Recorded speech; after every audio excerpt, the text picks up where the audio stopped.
बच्चों क्या हाल चाल, बढ़िया एकदम। तो जैसे कि बच्चों हम पढ़ रहे थे फिजिकल क्वांटिटीज एंड मेजरमेंट, और आज है हमारा लेक्चर नंबर 10। तो इसमें हम बात करेंगे बुक एक्सरसाइज की, देखेंगे एमसीक्यूज, उसके साथ स्टेप्स को सोल्व करेंगे, साथ ही साथ जो भी न्यूमेरिकल्स हैं एक्सरसाइज के उसको हम सोल्व करेंगे one by one. Chapter number 1 physics class 9th. So I welcome all of you to the KCC series of class 9th physics. तो चलो बेटा स्टार्ट करते हैं आज का लेक्चर नंबर 10। तो लेक्चर नंबर 10 में हमारे पास सबसे पहले आते हैं एमसीक्यूज। सबसे पहले हमारे पास आते हैं एमसीक्यूज। यहाँ पे आपको एक पिक्चर दिखाई दे रही होगी, पिक्चर इमेज देखें आप। तो इमेज में सबसे पहले क्वेश्चन आया है कि 1.26 फिगर को नोट करें। The figure show part of a vernier scale, what is the reading on vernier scale. Reading on vernier scale क्या हो गई रे बाप, वर्नियर ऑन रीडिंग स्केल क्या होगी, ये आपसे पूछा जा रहा है। तो यहाँ पे आए, यहाँ पे देखें कि क्या होता है सिस्टम। तो देखें ये हमारे पास ऊपर वाली मेन स्केल है, 6-7 वाली क्या है, मेन स्केल है। एमसीक्यूज नंबर 1 है 6-7 वाली हमारे पास मेन स्केल है। ये टोटल वर्नियर स्केल नीचे वाली है, ये वर्नियर स्केल है, और ये हमारे पास मेन स्केल है। तो रीडिंग बताएंगे कि वर्नियर स्केल की क्या होगी, reading on a vernier scale क्या होगी। तो चलो देखते हैं। तो भाई ये 6 है, और हमें पता है कि मेन स्केल की division is equal to 10। Main scale की एक डिवीजन 10 के इक्वल होती है। तो 10, 20, 30, 40, 50 और 60, यानी 50 और 60 के बीच में क्या आ गया, 55, ठीक है, 6.55 आ रहा है, 6.55 पर रीडिंग आ रही है। तो ऑप्शन कौन सा है आपके पास, बी। ऑप्शन बी आपका करेक्ट आंसर है। एमसीक्यू नंबर 1 का करेक्ट ऑप्शन है बी। तो चलो अब देखते हैं एमसीक्यू नंबर 2 को। तो एमसीक्यू नंबर 2 आपको कह रहा है the identical steel ball each of mass 27 gram are immersed in a miring cylinder having a 20 centimeter cube of water. The reading of water level rise up to 50 centimeter cube. What is the density of steel ball? अरे भाई पूछ रहा है आपसे density. क्या पूछ रहा है कि भाई आपके पास स्टील बॉल है, उसका मास 27 ग्राम है, उसकी डेंसिटी क्या होगी, जबकि आपके पास इनिशियल वॉल्यूम है 20 सेंटीमीटर क्यूब और फाइनल वॉल्यूम है 50 सेंटीमीटर क्यूब। तो चल लगा ले फार्मूला, पहले हम वॉल्यूम फाइंड कर लेते हैं, डिफरेंस फाइंड कर लेते हैं। तो ये हमारे पास 30 सेंटीमीटर क्यूब आ जाता है, 30 सेंटीमीटर क्यूब आ जाता है। चलो डेंसिटी का फार्मूला लगा लो, मास अपॉन वॉल्यूम। मास कितना है हमारे पास 27 डिवाइड बाय वॉल्यूम करो तो कितना आ जाएगा आपके पास, करें तो आपके पास ये आ जाएगा 0.9 सेंटीमीटर, सॉरी 0.9 ग्राम अपान सेंटीमीटर क्यूब डेंसिटी आ जाएगी, सेंटीमीटर क्यूब आ जाएगी। तो कौन सा ऑप्शन आपके पास करेक्ट है, चेक करें। ऑप्शन कौन सा करेक्ट है, चेक करें। ऑप्शन नंबर सी आपके पास सही है। ऑप्शन नंबर सी आपके पास बिल्कुल ही करेक्ट ऑप्शन है, ठीक है बेटा। तो अब देखते हैं हमारे पास एमसीक्यू नंबर 3 को, कि एमसीक्यू नंबर 3 क्या कह रहा है। चलो पहले रेस कर देते हैं, इमेज को देखें, इमेज पे एमसीक्यू नंबर 3 को पढ़ें। बेटा जो भी क्वेश्चन आपको दे रहा हूं पहले खुद से वीडियो पॉज करें, ट्राई करें, फिर आए इधर और देखें कि आंसर क्या है। तो एमसीक्यू नंबर 3 हमारे पास है, एमसीक्यू नंबर 3 हमारे पास है, an object of mass 100 gram is immersed in a water as shown in figure 1.27। 1.27 वाली फिगर को देखें बेटा, गौर से देखें 1.27 वाली फिगर को। पूछ रहा है what is the density of material from which object is made. क्या है, आपको बीकर की शेप में दो इमेज दिखाई दे रही होगी, एक अलग इमेज आई होगी, एमसीक्यूज वाली नहीं पर एक अलग इमेज आपको दिखाई दे रही होगी। देखो, देखिए आपने, इस इमेज में आपको दो बीकर दिखाई दे रहे हैं जिसमें इनिशियल वॉल्यूम आपको मिला हुआ है 50 सेंटीमीटर क्यूब और फाइनल वॉल्यूम मिला है आपको 90 सेंटीमीटर क्यूब, और मास ऑफ द ऑब्जेक्ट आपके पास कितना है, मास ऑफ द ऑब्जेक्ट आपके पास है 100 ग्राम, 100 ग्राम, और आपसे पूछा जा रहा है डेंसिटी कितनी होगी। लगा लें फार्मूला, पहले निकालें, इसका डिफरेंस क्या हो जाएगा 40 centimetre cube, mass upon volume density का फार्मूला, मास बटे वॉल्यूम कितना है 100 बटे 100 को डिवाइड करो 40 से, तो क्या आ जाएगा 2.5 आ जाएगा, 2.5 आंसर आ जाएगा। ठीक है बेटा, तो कौन सा ऑप्शन आपके पास राइट है, ऑप्शन नंबर डी आपके पास बिल्कुल ही राइट आंसर है। ऑप्शन नंबर डी आपके पास बिल्कुल ही राइट आंसर है। चलो अब देखते हैं एमसीक्यूज नंबर 4 को। एमसीक्यूज नंबर 4 आपको क्या कह रहा है, इमेज में देखें, इमेज देखें, आप लोग एमसीक्यूज वाली इमेज देखें। एमसीक्यूज नंबर 4 को पढ़ें। कह रहा है what is the reading of micrometer in figure 1.28। Figure 1.28 को नोट करें, 1.28 वाली फिगर को नोट करें, गौर से देखें क्या कह रहा है कि माइक्रोमीटर की रीडिंग बताएं क्या होगी।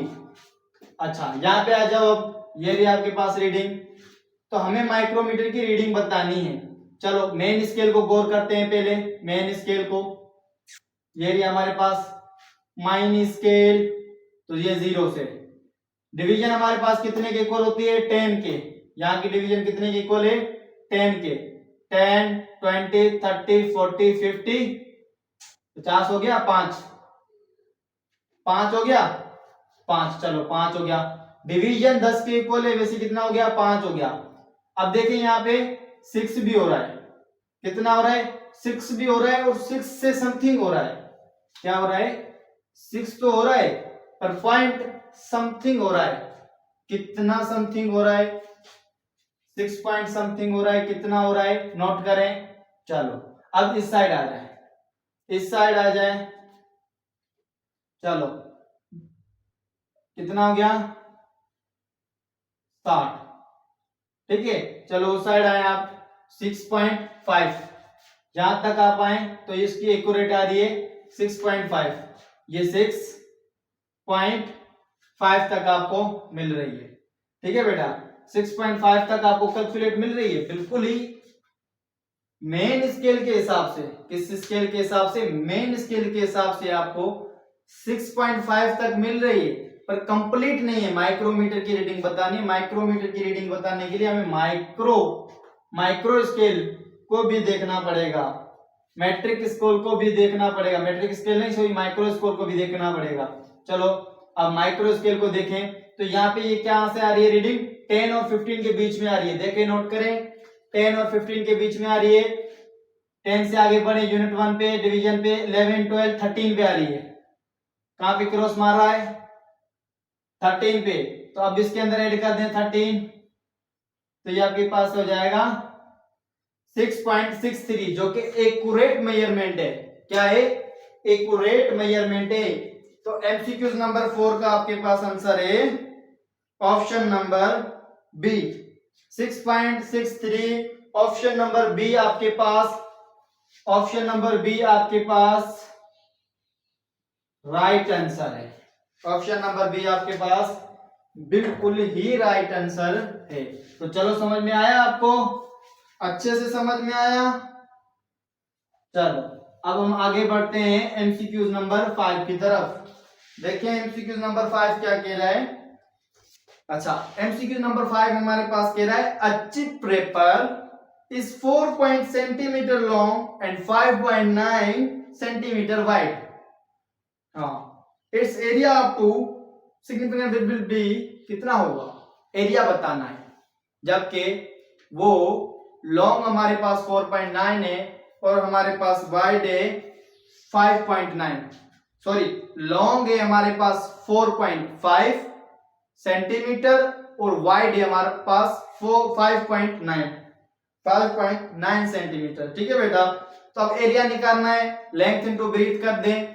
देखो जो क्वेश्चन आसान होंगे, सिंपल होंगे, मैं आपको ओरली बता दूंगा, और जो क्वेश्चन आपको समझाने वाला होगा मैं आपको बोर्ड पे करवाऊंगा। आप इमेज में देखें और आपके पास क्या है, आपके पास एरिया फाइंड करना है जिसकी आपको मिली हुई है लॉन्ग कितना है, ये हमारे पास कितना लॉन्ग है 4.5 सेंटीमीटर और वाइड कितना है 5.9 सेंटीमीटर। एरिया निकालना है, लेंथ इनटू ब्रीथ, इन दोनों को मल्टीप्लाई कर दें, आपके पास आंसर आ जाएगा। आंसर आ जाएगा 26.55 सेंटीमीटर स्क्वायर, 26.55 सेंटीमीटर स्क्वायर आ जाएगा, जो कि ऑप्शन नंबर सी है आपके पास बिल्कुल ही करेक्ट आंसर। चलो अब बुक की मदद से देखते हैं, हम पेज को देखते रहें। चलो अब एमसीक्यूज नंबर 6 है आपके पास, a world wide system of measurement in which unit of base quantity were introduced is called prefix, international system of units या hexadecimal system या none above। क्या होगा भाई, तो हमें पता है मेजरमेंट यूनिट ऑफ बेस के लिए हम क्या यूज करते हैं, इंटरनेशनल सिस्टम ऑफ यूनिट, जो कि ऑप्शन नंबर बी बिल्कुल ही करेक्ट आंसर है। अच्छा एमसीक्यूज नंबर 7 पे आए, all accurately known digits and first doubtful digits in an expression are known as, आपसे पूछ रहा है कि हमें कोई डाउटफुल डिजिट्स मिलते हैं, कोई भी डाउटफुल डिजिट्स मिलते हैं तो हम उस पे एक्सपीरियंस कैसे करते हैं कि उनमें से ये सिग्निफिकेंट फिगर है, ये सिग्निफिकेंट फिगर है, ये एक्यूरेट मेजरमेंट है, किसकी मदद से करते हैं, किसकी मदद से जो है मेजरमेंट बताते हैं कि ये मेजरमेंट भाई इतनी वैल्यू है, इतनी मेजरमेंट में से ये मेजरमेंट जो है ये बिल्कुल ही एक्यूरेट है, किसकी मदद से, तो सिग्निफिकेंट फिगर की मदद से। किसकी मदद से, सिग्निफिकेंट फिगर, जिससे हम कॉन्फिडेंट ऑफ होते हैं तो उन्हें हम सिग्निफिकेंट फिगर कहते हैं। ठीक है बेटा, तो ऑप्शन नंबर आपका है B, B is correct option. ठीक है बेटा, चलो एमसीक्यू नंबर 8 कह रहा है, if zero line of vernier scale कंसाइड with zero of main scale the zero error is, क्या होगा, क्या होगा, कह रहा है आपने वर्नियर स्केल देखी है, मेन स्केल देखी है, वर्नियर कैलिपर के अंदर ये दोनों ही स्केल मौजूद होती है, वर्नियर स्केल प्लस में मेन स्केल, जब ये दोनों ही आपस में कंसाइड हो जाती है जीरो पर तो हमारे पास एरर आ जाती है, जिस एरर को हम कहते हैं जीरो एरर। क्या कहते हैं, जीरो एरर। तो हमारे पास ऑप्शन नंबर बी बिल्कुल ही करेक्ट आंसर है, बी ऑप्शन बिल्कुल ही करेक्ट है। अच्छा 9 पे आ जाए, जीरो एरर ऑफ इंस्ट्रूमेंट, जब इंस्ट्रूमेंट कोई भी जीरो एरर आ जाती है इंस्ट्रूमेंट के अंदर, जीरो एरर आ जाती है जब इंस्ट्रूमेंट के अंदर तो हम उसे सिस्टमैटिक एरर कहते हैं। तो ऑप्शन नंबर ए आपके पास 9th का बिल्कुल ही करेक्ट ऑप्शन है। चलो 10वें पे आए, length, mass, electric current, time, intensity of light and amount of substance are examples of, सबको पता है, फंडामेंटल फिजिकल क्वांटिटीज। ठीक है बेटा, तो ऑप्शन नंबर डी आपका बिल्कुल ही करेक्ट आंसर है। चलो एमसीक्यूज आपके कंप्लीट हो गए, आगे बढ़ो। आपके पास अब एक और इमेज दिखाई दे रही होगी, नोट करें इमेज को। अच्छा इमेज कह रही है कि ब्लैंक्स को फिल करना है, ब्लैंक्स को जो है वो आपको फिल करना है। इमेज आपको क्या कह रही है कि आपको ब्लैंक्स को जो है वो फिल करना है। अब ब्लैंक्स के अंदर आपको मिले हुए हैं कॉलम ए और कॉलम बी। कॉलम ए के अंदर आपको दिए हुए हैं कुछ चीजें और कॉलम बी के अंदर आपको बतानी है उनकी ब्रांचेस, कि भाई ये किस ब्रांचेस में स्टडी करते हैं हम फिजिक्स के। तो अच्छा एक हमारे पास एग्जांपल दिया है कोकिंग बार। जब हम कोई भी चीज को करते हैं यानी हीट करते हैं तो इसको हम किस ब्रांच के अंदर फिजिक्स की स्टडी करते हैं? भाई थर्मोडायनामिक्स लिखा हुआ है, क्योंकि थर्मो मींस हीट, यानी हीट की हम स्टडी करते हैं थर्मोडायनामिक फिजिक्स की ब्रांच के अंदर। ठीक है बेटा, तो अब आगे की देखते हैं हम क्या होगा। Turning the bulb on, bulb, क्या बल्ब, आपकी दुनियावी नॉलेज में उसको सेवर भी कहते हैं मेरे ख्याल से। ठीक है, तो बल्ब की स्टडी जो हम करते हैं वो इलेक्ट्रिकल फिजिक्स के अंदर करते हैं। किस फिजिक्स के अंदर? Electrical physics. इलेक्ट्रिकल फिजिक्स एक ब्रांच ऑफ फिजिक्स है। ठीक है बेटा, चलो। राइडिंग अ बाईसाइकिल, जो राइडिंग अ बाईसाइकिल, जहां पे मोशन होता है, और इस मोशन की स्टडी हम करते हैं मैकेनिक फिजिक्स में।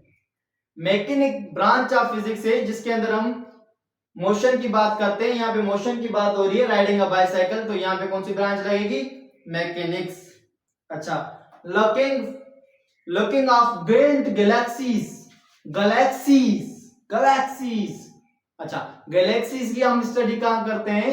गैलेक्सीज की हम स्टडी करते हैं एस्ट्रोफिजिक्स के अंदर, एस्ट्रोफिजिक्स के अंदर। ठीक है बेटा, अच्छा। Producing a loud sound, loud sound, loud sound, ये हम बात करते हैं साउंड फिजिक्स के अंदर।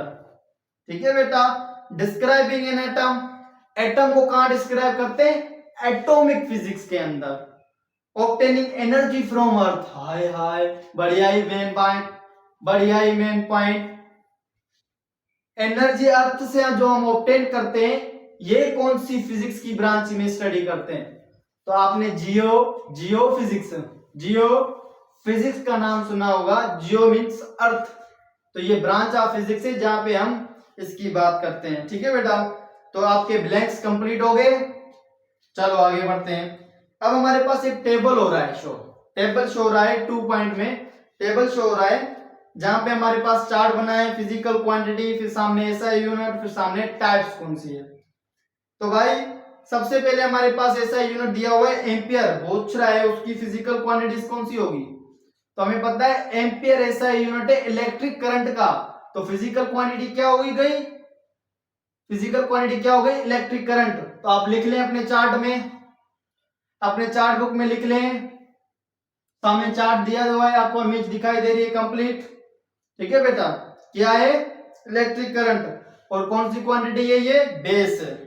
अच्छा, फिर आपके पास आ रहा है मीटर क्यूब। अब मीटर क्यूब ऐसा यूनिट है हमारे पास, मीटर क्यूब हमारे पास ऐसा यूनिट है वॉल्यूम का, और ये ड्राइव्ड क्वांटिटी है, ये हमारे पास ड्राइव्ड क्वांटिटी है। ठीक है बेटा, चलो।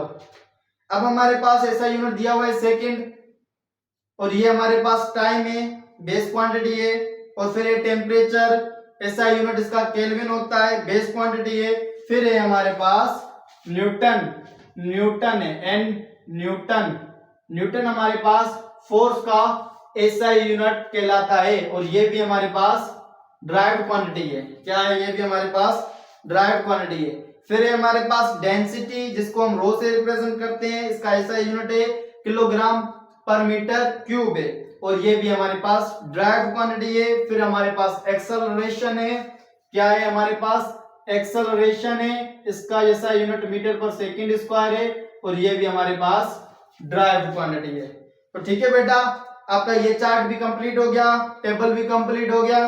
चलो अब हम बात करते हैं आगे, convert the following values, 3 point पे आते हैं। चलो, यहाँ पे आपको पेज दिखाई दे रहा होगा, यहाँ पे आपको एक पेज दिखाई दे रहा होगा, पेज देखें, पेज देखें, 3 पॉइंट वाला पेज देखें, नोट करें उसको, समझे, समझा? देख लिया, पेज हट गया। चलो आते हैं कि भाई 230 सेंटीमीटर के अंदर कितने मीटर होंगे? 230 सेंटीमीटर के अंदर कितने मीटर होंगे? बताओ,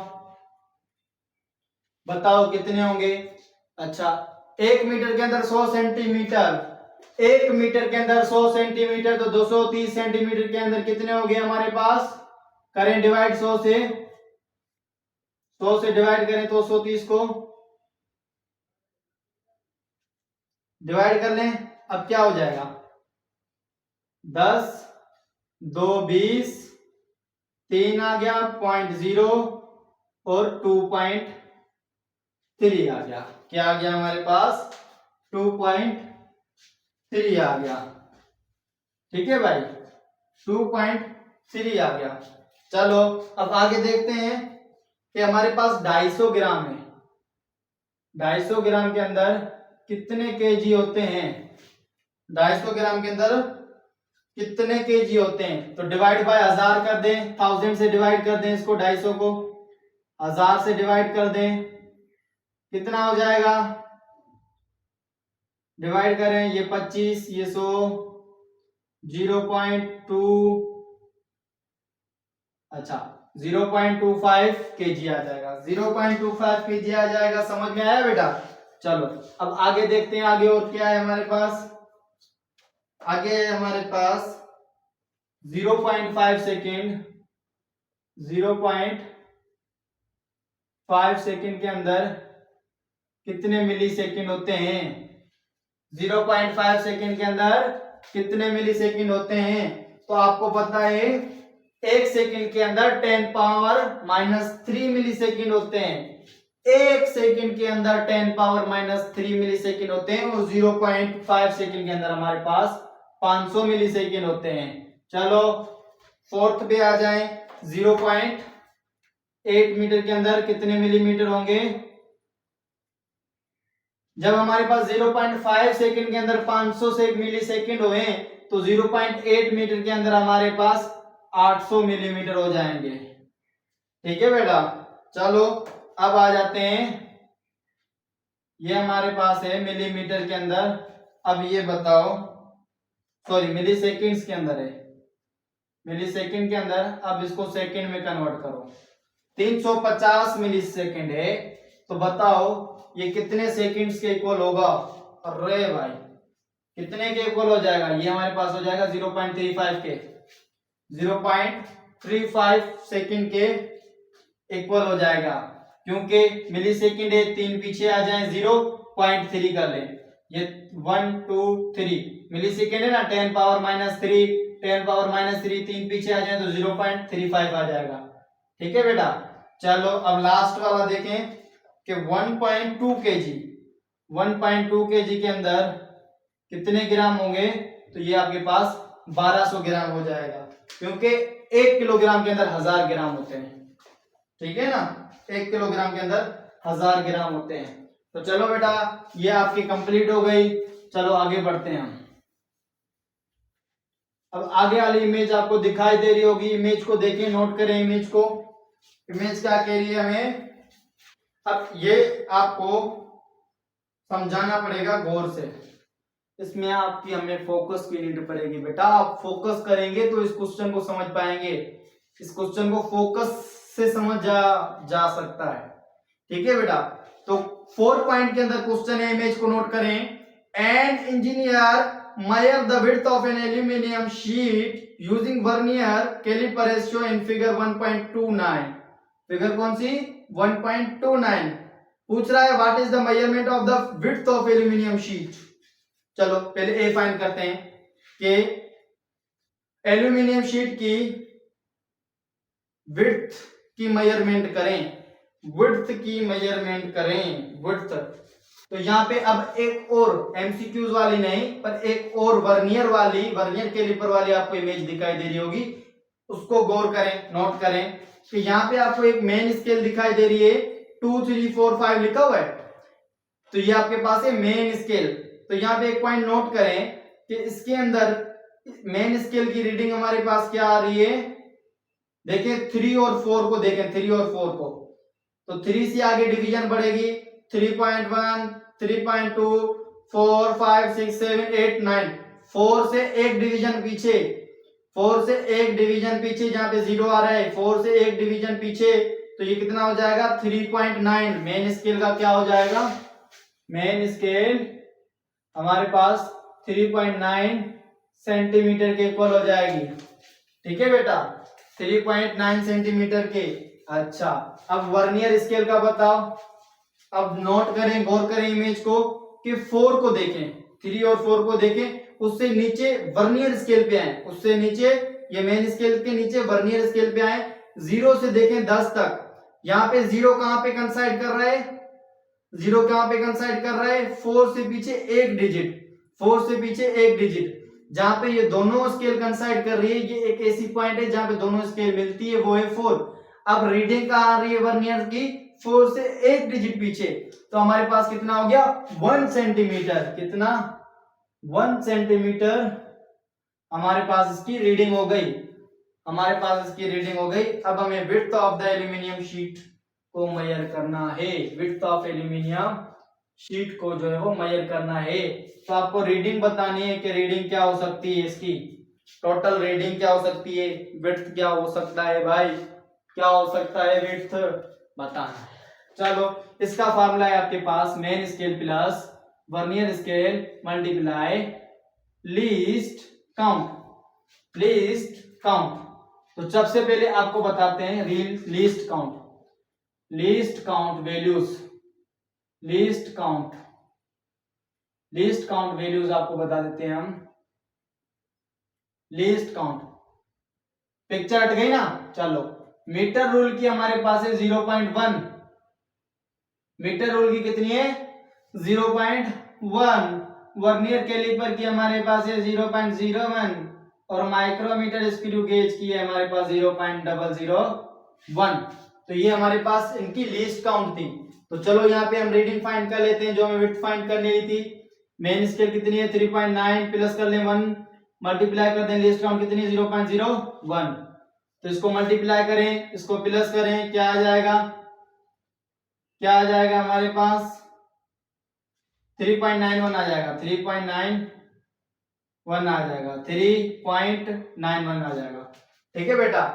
तो ये हमारे पास ये आ जाएगा, ये रीडिंग आ जाएगी सेंटीमीटर के अंदर, किसके अंदर, सेंटीमीटर के अंदर हमारे पास ये रीडिंग आ जाएगी। चलो अब ऑप्शन यहीं पे इसी क्वेश्चन में पूछ रहा है B, which gives more precise measurement vernier caliper screw gauge और मीटर रूल। इन तीनों में से ज्यादा प्रिसाइज मेजरमेंट यानी ज्यादा एक्यूरेट मेजरमेंट कौन दे सकता है। तो आप लोगों को पता है कि सबसे least count micrometer screw gauge की है, तो ये हमें सबसे ज्यादा प्रिसाइज मेजरमेंट करके दे सकता है, एक्यूरेट मेजरमेंट करके देता है। ठीक है बेटा। चलो अब आगे बढ़ते हैं, आगे बढ़ते हैं, आगे बढ़ते हैं। अब आपको एक और इमेज दिखाई दे रही होगी, पांचवी पॉइंट, फिफ्थ पॉइंट आपको इमेज दिखाई दे रही होगी। अच्छा नोट किया फिफ्थ को। पांचवी में पूछा जा रहा है आपसे, a pendulum swing as shown in figure 1.30 को देखें, 1.30 को from x to y and back to x again.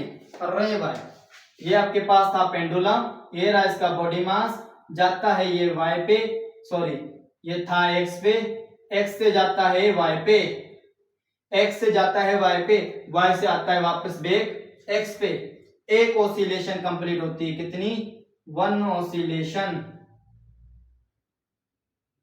1 oscillation complete होती है इसमें। ये पेंडुलम है आपका भाई, ये बेड़ी है आपकी, कश्ती है, जू ऐसी कड़क कड़क कड़क ऐसी जाती है ना, कड़क।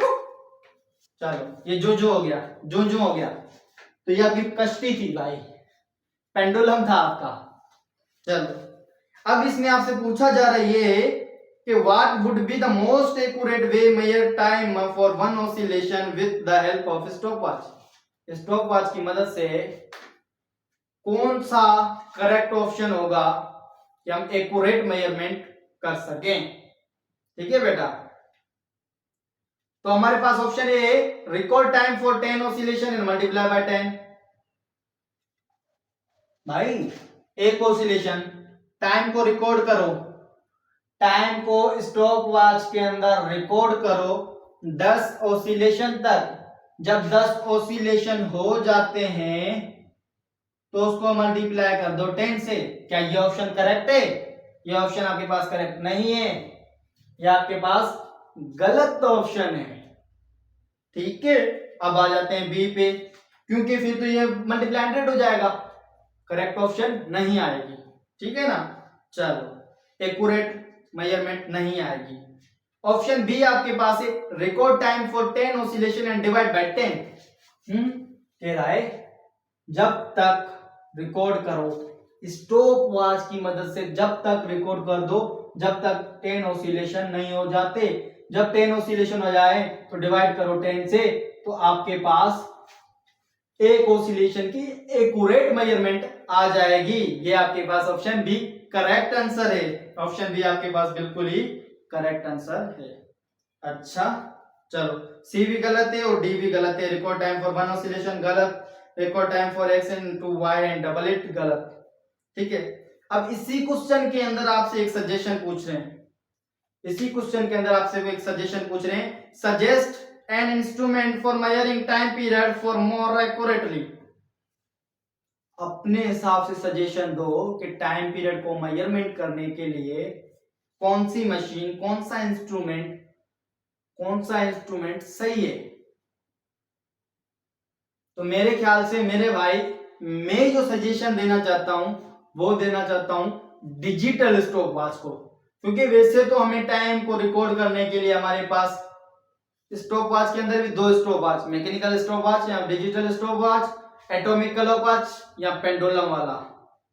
तो पर मेरे हिसाब से मैंने जो सजेशन दी कि डिजिटल स्टॉप वॉच एक बेहतरीन इंस्ट्रूमेंट है, एक बेहतरीन मशीन है जो कि एक्यूरेट मेजरमेंट करके देगी।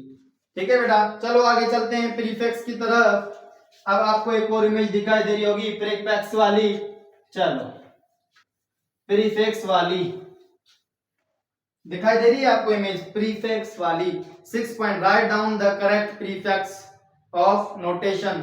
तो आपको ऑलरेडी बता देता हूं, आसान है, क्योंकि प्रीफिक्स वाला आप हमारा लेक्चर सुन लें तो आपको प्रीफिक्स वाला कॉन्सेप्ट इतना अच्छा होगा कि यहां से आपका एक भी एमसीक्यू गलत नहीं होने वाला। ठीक है ना बेटा, तो ये है कि आप वीडियो लेक्चर देख लें पीछे जाके, या आपको हम समझा देते हैं वैसे भी। चलो, तो क्या है option A, 75,000 metre is equal to, चलो ये आपको मैं करवा देता हूं, ये आपको मैं फिर भी करवा देता हूं। इमेज में देख लें, मीटर इज इक्वल टू जे। अच्छा, अब इसको आगे बढ़ाओ तो क्या हो जाएगा, ये 10 पावर 2 हो जाएगा। अब इसका प्रीफिक्स लगाओ तो क्या हो जाएगा, इसका प्रीफिक्स हमारे पास हेक्टो होता है। क्या होता है, हेक्टो। प्रीफिक्स हमने पढ़े हैं ना, प्रीफिक्स के अंदर 10 पावर 2 क्या है, हेक्टो है। एच से रिप्रेजेंट करते हैं। चलो, अब चलो आपको करवा ही देते हैं यार, करवा ही देते हैं आपको। तो ये क्या हो जाएगा, ये हमारे पास 10 पावर -3 हो जाएगा, जिसे हम मिली कहते हैं। क्या कहते हैं, मिली कहते हैं। फिर हमारे पास है 10 पावर -6, जिसे हम माइक्रो कहते हैं। क्या कहते हैं, माइक्रो कहते हैं। और उससे नीचे हमारे पास है ये वाला, जिसे हम 10 पावर 9 गीगा कहते हैं। क्या कहते हैं, गीगा कहते हैं भाई, कैपिटल जी से रिप्रेजेंट किया जाता है, गीगा। ठीक है, तो प्रीफिक्स आपके कंप्लीट हो गए। अब हम चलेंगे साइंटिफिक नोटेशन की तरफ। इमेज को देखें, साइंटिफिक नोटेशन वाली इमेज को देखें, नोट करें पॉइंटें। साइंटिफिक नोटेशन वाली इमेज को देखें, तो साइंटिफिक नोटेशन में हमारा 7वीं पॉइंट के अंदर क्वेश्चन नंबर 1 है, right value the standard and scientific notation. जो स्टैंडर्ड फॉर्म है उसको स्टैंडर्ड से साइंटिफिक में लेके जाओ, और जो साइंटिफिक के अंदर है उसको स्टैंडर्ड में लेके आओ। ठीक है, अच्छा, ऑप्शन पहला A, the radius of one orbiter of hydrogen atom is, the radius of hydrogen atom के ऑर्बिट का हमारे पास रेडियस है 0.53 एंगस्ट्रॉम। अब ये हमारे पास स्टैंडर्ड फॉर्म है, इसको लेके जाना है साइंटिफिक नोटेशन की फॉर्म में। कैसे लेके जाएंगे भाई, हमें पता है angstrom is equal to 10 power -10 के इक्वल होता है। तो ये हमारे पास रेडियस हो जाएगा 0.53 इंटू 10 पावर -10। अच्छा, इसको और भी लेके जाएं, और भी इसको रेडियस को करें तो 5.3 इंटू 10 पावर -11 हो जाएगा। ये आपकी इसकी साइंटिफिक नोटेशन हो जाएगी।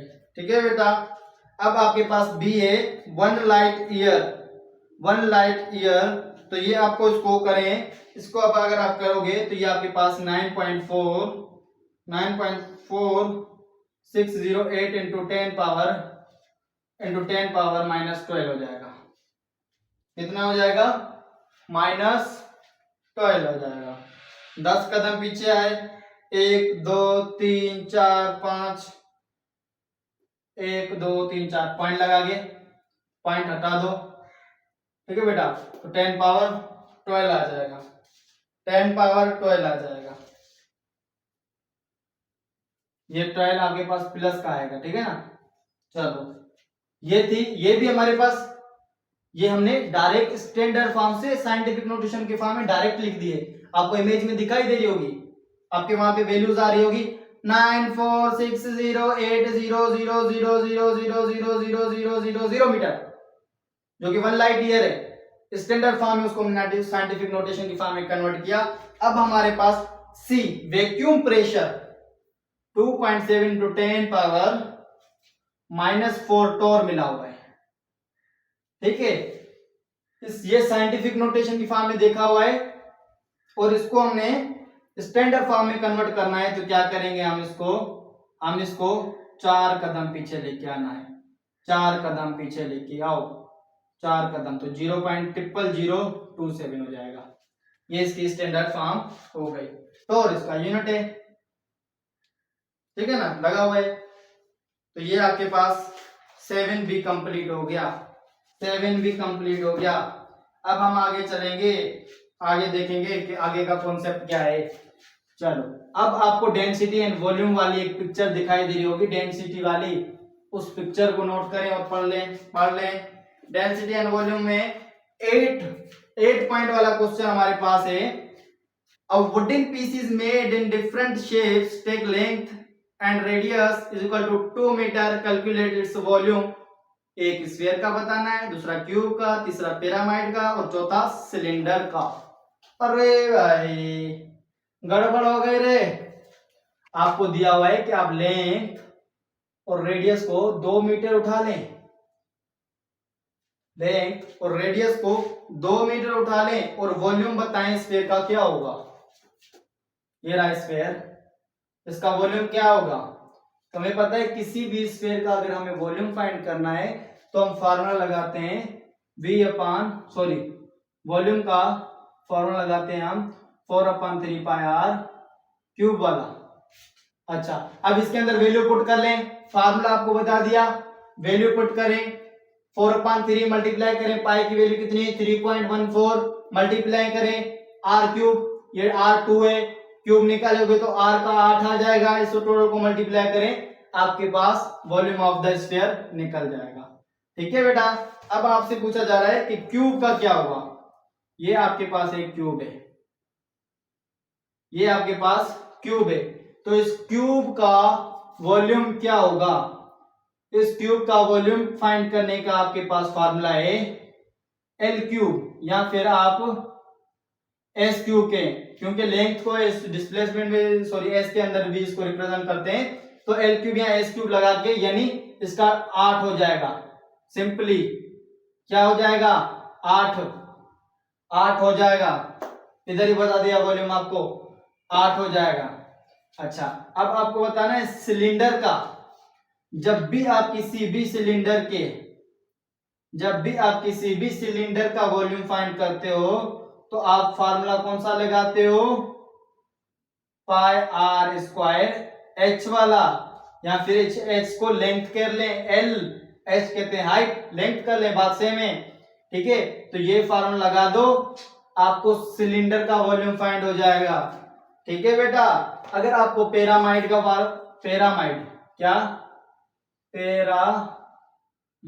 का वॉल्यूम फाइंड करना है तो इसके लिए आप फार्मूला लगाओगे 1/3 L क्यूब वाला, 1/3 L क्यूब वाला फार्मूला लगाओ और पिरामिड का वॉल्यूम फाइंड कर लो। अब आप खुद से ही जो है वॉल्यूम फाइंड कर सकते हो इन चीजों का। ठीक है बेटा, चलो आगे बढ़ते हैं। अब हम आगे बढ़ते हैं। अब हमारे पास आगे चलते हैं। अब जो हमारे पास आगे वाला एमसीक्यूज है वो है 9वां question, find the density of wood. लकड़ी की डेंसिटी बतानी है।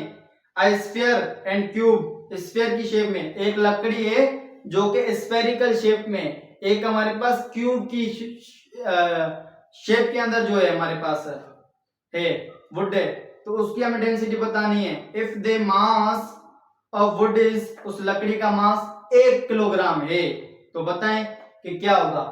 क्या उनकी डेंसिटी सेम रहेगी या चेंज होगी? तो मैं आपको बता देता हूं कि डेंसिटी शेप चेंज करने से डेंसिटी चेंज हो जाती है, शेप करने से डेंसिटी चेंज हो जाती है बेटा, ठीक है।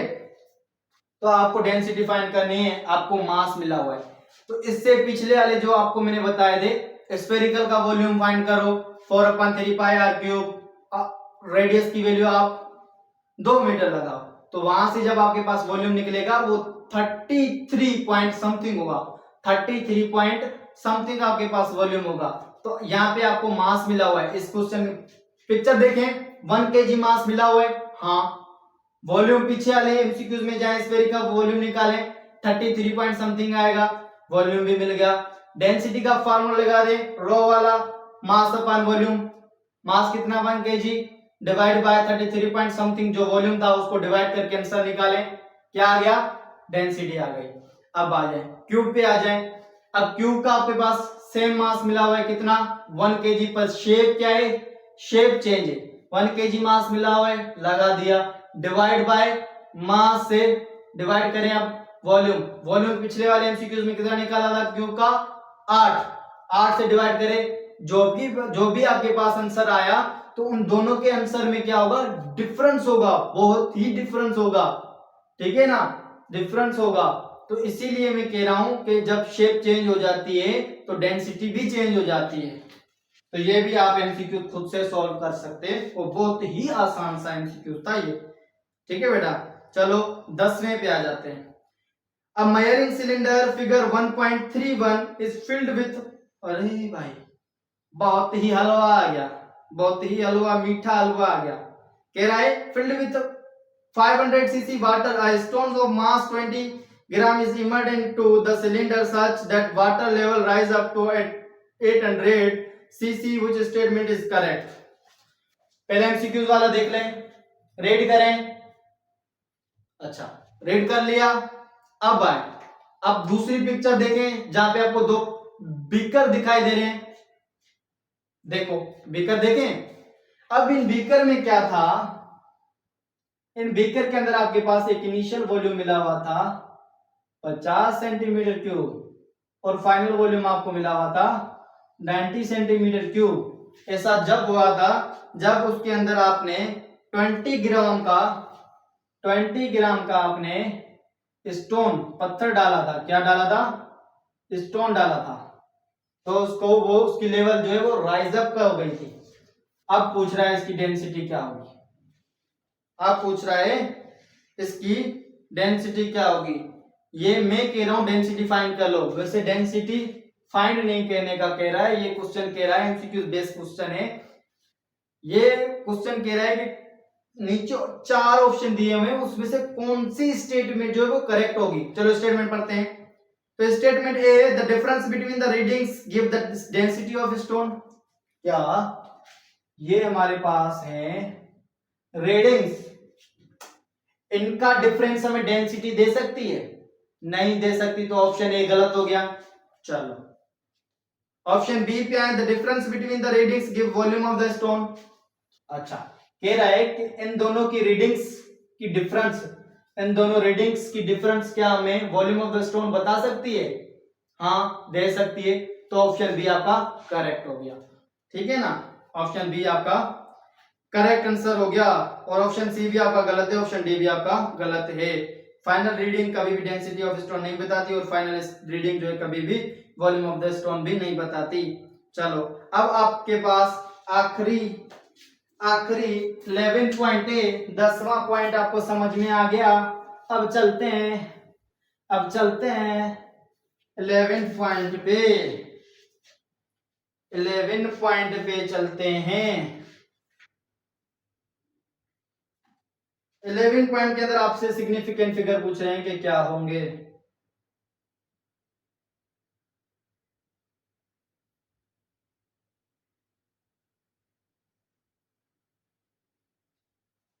इसके अंदर आपको सिग्निफिकेंट फिगर पूछ रहे हैं, 2 सिग्निफिकेंट फिगर होंगे, 4 सिग्निफिकेंट फिगर होंगे, 3 ये, 8 सिग्निफिकेंट फिगर होंगे और 2 सिग्निफिकेंट फिगर होंगे।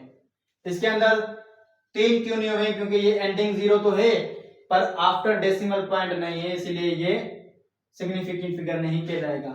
ये एंडिंग 0 है पर सिग्निफिकेंट फिगर कहलाएगा क्योंकि ये आफ्टर डेसिमल पॉइंट है। और ये 0 भी सिग्निफिकेंट फिगर कहलाएंगे क्योंकि ये 0 बिटवीन टू नॉन जीरो है, ट्रैप्ड 0 है। और ये इनिशियल 0 नहीं है, ये भी बीच के अंदर आ जाता है, दो नॉन जीरो के बीच में आ जाता है। और ये एंडिंग 0 आफ्टर डेसिमल पॉइंट वैसे सिग्निफिकेंट फिगर होते हैं। और ये हमारे पास सिग्निफिकेंट फिगर नहीं होंगे क्योंकि initial 0 can never significant figure. चलो तो बेटा यहाँ पे आपका लेक्चर होता है वाइंड अप। मिलेंगे एक नई नेक्स्ट वीडियो लेक्चर में जहां पे हम डिस्कस करेंगे एक नया चैप्टर काइनेमेटिक्स एंड डायनामिक्स। उसको हम कंप्लीट पढ़ेंगे। पहले हम काइनेमेटिक पोर्शन आपका एक अलग चैप्टर है और डायनामिक आपका एक अलग चैप्टर दिया हुआ है। क्लास 9 की फिजिक्स के अंदर ये दो सेपरेशन की गई है, पहले नहीं थी पर अब है। तो हम काइनेमेट को उठाएंगे सेकेंड चैप्टर को और कंप्लीट उसको स्टडी करेंगे जिस तरह हमने चैप्टर नंबर 1 को डिस्कस किया। ठीक है बेटा, लव यू।